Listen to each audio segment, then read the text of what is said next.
আমরা 11 দলীয় জোট হতে যাচ্ছি, নির্বাচনী জোট। এই নির্বাচনী জোটে গতকালকে একটা প্রোপাগান্ডা ছড়ানো হয়েছে, ভুল তথ্য, যে এনসিপি কে 30 আসন নয় বরং 10 আসন দেওয়া হচ্ছে। এনসিপি কিংবা আমাদের জোট জামায়াত কারোর সাথে এই ধরনের কোনো কথা হয়নি। কেউ নিশ্চয়ই উদ্দেশ্য প্রণোদিতভাবে এই প্রোপাগান্ডা ছড়িয়েছে নিজেদের ভিতরে অবিশ্বাস তৈরি করার জন্য। কিন্তু ইতিমধ্যেই এনসিপির পক্ষ থেকে এবং জামায়াত ইসলাম সহ জোটের পক্ষ থেকেও এটা কনফার্ম করা হয়েছে যে না, এটা একটা মিথ্যা তথ্য। 28 থেকে 30টি আসনের যে সমঝোতা, সেই সমঝোতা এনসিপির সাথে এই জোটের হচ্ছে এবং আমরা মনে করি আমাদের নিজেদের ভিতরে ওই ধরনের বোঝাপড়া এবং কমিটমেন্ট আছে, এটা নিয়ে কোনো সমস্যা হবে না। পাশাপাশি অন্যান্য যে রাজনৈতিক দলগুলো আছে সেই দলগুলোর সাথে এই বোঝাপড়াটা চলছে। এখানে আমরা সবচেয়ে বেশি যে বিষয়টাকে গুরুত্ব দিচ্ছি সেটা হচ্ছে যে কোনো একটা আসন কোনো একটা দলের একজন প্রার্থীকে দেয়া হলে তার সেখান থেকে জিতে আসার সামর্থ্য আছে কিনা।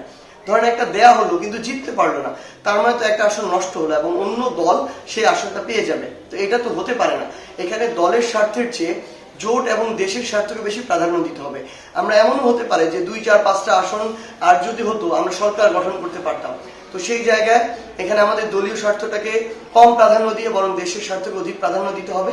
আমরা মনে করি যে আমরা 11 দলীয় জোট একসাথে এই বোঝাপড়াটাকে সামনে রেখে আমরা খুব দ্রুত আমাদের এই ঘোষণাটা দিতে যাচ্ছি যে কোন আসনে কোন দলের কোন প্রার্থী থাকছে এবং কত কত আসনের এই জোটটা হচ্ছে। ইনশাআল্লাহ 2-1 দিনের মধ্যে এই বিষয়টি বাংলাদেশের মানুষের সামনে আসবে। আরেকটি বিষয় যেটা হচ্ছে যে জোটের সকল যে যারা রয়েছেন নেতাকর্মী বিভিন্ন আসনে তারা সহযোগিতা করছেন কিনা।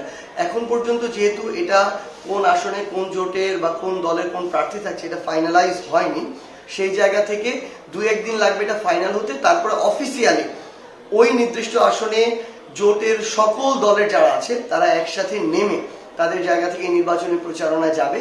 আপাতত আমাদের নিজেদের মধ্যে ওইটুকু বোঝাপড়া তৈরি হয়েছে, আমরা নিজেরা আলোচনা করছি কিভাবে এটা হতে পারে, কিন্তু অফিসিয়ালি আমরা এটা শুরু করিনি। আশা করি জোটের পক্ষ থেকে ঘোষণা আসলে 2-3 দিনের মধ্যে আমরা এটা অফিসিয়ালি শুরু করবো।